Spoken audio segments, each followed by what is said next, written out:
வணக்கம்.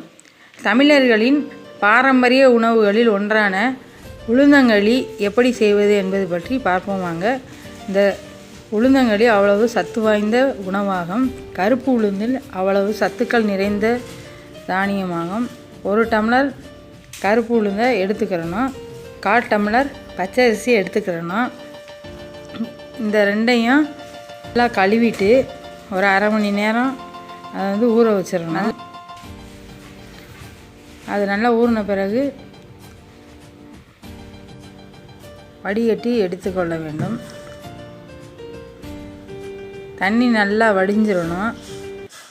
அதுக்குள்ளே நம்ம கருப்பட்டி பாக ரெடி பண்ணுவோம். கருப்பட்டி அதுக்கு 1 டம்ளர் எடுத்துக்கிறணும். கருப்பட்டி நிறைய சத்தான உணவு.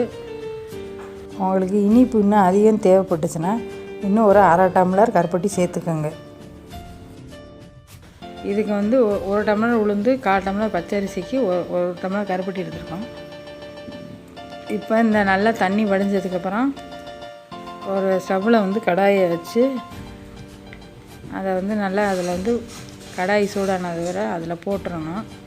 போட்டுட்டு ஸ்டவ்வை ஒரு மிதமான சூட்டில் வச்சு அதை நம்ம கிளறி விடணும். நல்லா அந்த ஈரப்பதம் போகிற வரைக்கும் நம்ம கிளறி விடணும். அப்போ தான் நம்ம அரைக்கையில் அந்த மாவு அந்த மிக்ஸி ஜாரில் ஒட்டாமல் வரும். அதனால் நல்லா சிம்மில் வச்சு நல்லா வறுத்து எடுத்துக்கிறணும். இப்போ அந்த கருப்பட்டியை நம்ம இங்கிட்டு பாகுக்கு வச்சணும். அதுக்கு ஒரு 2 டம்ளர் தண்ணி ஊற்றி, 1 டம்ளருக்கு 2 டம்ளர் தண்ணி ஊற்றி அது பாகு காய்ச்சணும். அது நல்லா கம்பி பதத்துக்கு வரணும்னு அவசியம் கிடையாது. அது ஸ்டவ்வில் வச்சுட்டு அது நல்லா கொதிக்கட்டும். இது பாருங்கள், நல்லா வறுத்து நல்லா அந்த ஈரப்பதம் எல்லாம் போயிடுச்சு. நம்ம எடுத்து பார்க்கையில் இந்த மாதிரி உதிரி உதிரியாக கீழே விழுகணும். அப்போ தான் இந்த ஈரப்பதம்லாம் போயிடுச்சுன்னு அர்த்தம். இதை நம்ம என்ன செய்யணும்னா ஒரு தட்டில் போட்டு ஆற வைக்கணும். ஆற வச்சுட்டா ஒரு 5 மினிட்ஸு அதை நல்லா ஆற விட்டுறணும். இந்த உளுந்தங்களி மாதத்துக்கு ஒரு தடையாவது நம்ம சாப்பிடணுங்க. அதுவும் குறிப்பாக பெண்கள் சாப்பிடணும். இந்த மாதவிடாய் காலத்துலலாம் இடுப்பெலும்பு, இந்த இடுப்பு வலி, வயிற்றுவலி அதுக்கெல்லாம் ரொம்ப ரொம்ப நல்லது. இப்போ இந்த இது நல்லா ஆறின பிறகு மிக்ஸி ஜாரில் அதை போட்டு நம்ம நல்லா அரைச்சிக்கிறணும். பவுடர் பதத்துக்கு நல்லா அரைச்சிக்கிறணும். இப்போ பாருங்கள், அரைச்சாச்சு. இப்போ இதை என்ன செய்யணும்னா அந்த கடாயில் நம்ம அந்த மாவை கொட்டிட்டு அரைச்ச மாவை அதுக்கு ஒரு 3 டம்ளர் தண்ணி ஊற்றி அது கெட்டிப்படாமல் ஃபஸ்ட்டு நம்ம நல்லா கிளறி விட்டுக்கிறணும். இன்னொரு டம்ளர் கூட ஊற்றிக்கலாம். அது நல்லா அந்த கெட்டியாக இல்லாமல் ஃபஸ்ட்டு நல்லா தண்ணி பதத்தோடு நல்லா கிண்டுறதுக்கு நமக்கு வசதியாக இருக்கணும். அடுப்பில் வச்சு நம்ம எதுனா கெட்டி கெட்டியாக வந்துடும். அதனால் முன்னாடியே தண்ணி ஊற்றி நல்லா ஒரு 3 டம்ளர் தண்ணி ஊற்றி நல்லா கிளறி விட்டுட்டு கெட்டிப்படாமல் நல்லா கிளறி விடணும். கிளறி விட்டுட்டு அப்புறமா தான் நம்ம ஸ்டவ்வில் வச்சு இதை கிண்டணும். நல்லா கிளறியாச்சு. நம்ம இதை ஸ்டவ்வில் வச்சு நம்ம நல்லா சூடு பண்ணணும். நல்லா கிளறி விட்டுக்கிட்டே இருக்கணும்.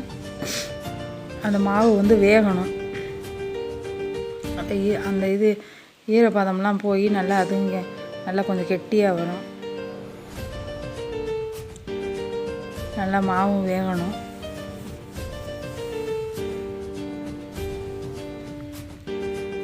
அதுக்கப்புறமா நம்ம அந்த கருப்பட்டி பாக வடிகட்டி எடுத்துக்கிறணும்.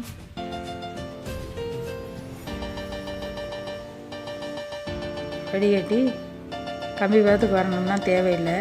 அது நல்லா கொதிச்சு நல்லா தண்ணி ஊற்றி அது கொதிச்சுனாலே போதும். அந்த கருப்பட்டி தண்ணியை அதில் ஊற்றி திருப்பி நம்ம நல்லா கிளறணும்.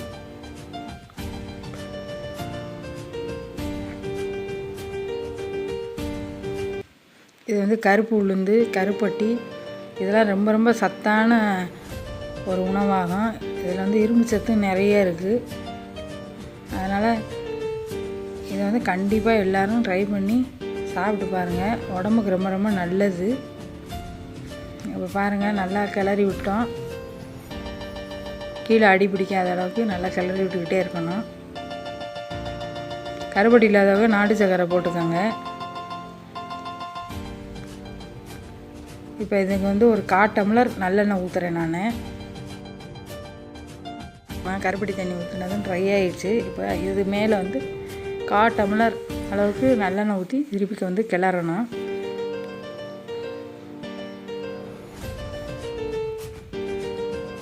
இது நல்லா கிளறினோம்னா ஒரு அல்வா பதத்துக்கு அப்படியே வந்துடும்.